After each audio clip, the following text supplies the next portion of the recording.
Նախորդ գիշեր շփման գծի ողջ երկայնքով Ադրբեջանը տանկերի, տարբեր դրամաչափի ականանետերի, թնդանոթների, ռեակտիվ հրթիռահրետանային համակարգերի ու գրադ կայանքների կիրառմամբ շարունակել է ինտենսիվ հրետակոծության ենթարկել Պաշտպանության բանակի մարտական դիրքերը, արձակելով ավելի քան 240 արկ, տեղեկացնում է Ղարաբաղի Պաշտպանության բանակը։ Խաղաղ բնակչության ու զինվորական ուժերի շրջանում զոհերի եւ վիրավորների մասին տեղեկություններ չեն հաղորդվում։ Ըստ Ղարաբաղյան կողմի գիշերը առավել ինտենսիվ հրետակոծություններ են արձանագրվել շփման գծի արևելյան, հյուսիսային եւ հյուսիսարևելյան ուղղություններով։ Արդեն երրորդ գիշերն է, ինչ արկակոծման է ենթարկվում Մարտակերտ քաղաքը։ Մարտակերտի շրջանի վարչակազմի ղեկավարի խոսքով այս գիշեր նախորդների համեմատ ավելի քիչ են կրակել, բայց կրկին բնակելի տներ են վնասվել։ Ինչ-որ արդեն գելա քաղաքի մեջ։ Երկուսը բնակարան։ Մասնակի վնաս է հասցվել, ապակինի աճարցվել, դուր, պատուհան, այդպիսի բան։ Իսկ տենց, ասենք, կենցաղային սպասարկման, հասարակական սպասարկման բաների չի գտել։ Այս անգամ ներքին հորաթաղ գյուղի էլեկտրոլարերը կտրեց, այդ գյուղի մատուցները ևս հրթիռակոծվեց։ Պաշտպանության բանակը նաև տարածել է նախորդ գիշեր Մատաղիս բնակավայրի հրթիռակոծումը ներկայացնող տեսանյութ։ Սա քշեցել է իրա տալիս։ Քչոլում է նկասած։ Լասեց գռած տասանգլա դամ մին բեթա լա մստավես լուսերնցավ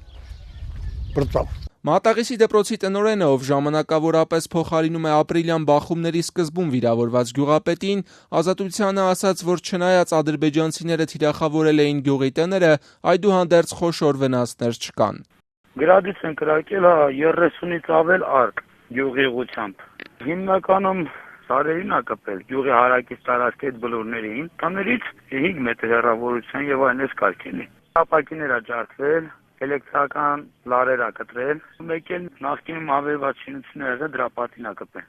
Ղարաբաղյան կողմի փոխանցմամբ հակառակորդի նախահարձակ գործողությունները չեզոքացնելու նպատակով Պաշտպանության բանակի առաջապահ ստորաբաժանումները դիմել են կանխարգելիչ եւ օպերատիվ իրադրության զարգացմանը համահունչ գործողությունների։ Առավոտվա դրությամբ իրավիճակը համեմատաբար հանգիստ է։ Ղարաբաղը երեկ մեղադրել էր Ադրբեջանին սեփական բնակչությանը որպես կենդանի վահան օգտագործելու մեջ։ Այսօր Պաշտպանության բանակը հրապարակել է լուսանկարներ ու տեսանյութ, որտեղ ըստ Ղարաբաղյան կողմի նշված են ադրբեջանական բնակավայրերից մի քանի տասնյակ մետր հեռու գտնվող ռազմական օբյեկտներ։ Մեջբերելով Ժնևի կոնվենցիան, Պաշտպանության բանակը նշում է, որ այդ օբյեկտները հանդիսանում են լեգիտիմ թիրախներ, քանի որ ադրբեջանական կողմը չի խուսափել բնակեցված շրջաններում կամ դրանց մերձակա վայրերում ռազմական օբյեկտներ տեղակայելուց։ Հայաստանի պաշտպանության նախարարությունը ևս հաղորդում է նախորդ գիշեր հրադադարի ռեժիմի խախտման մասին, ըստ տարածված հաղորդագրության պետական սահմանագոտու հյուսիս-արևելյան հատվածում գրանցվել է հրադադարի խախտման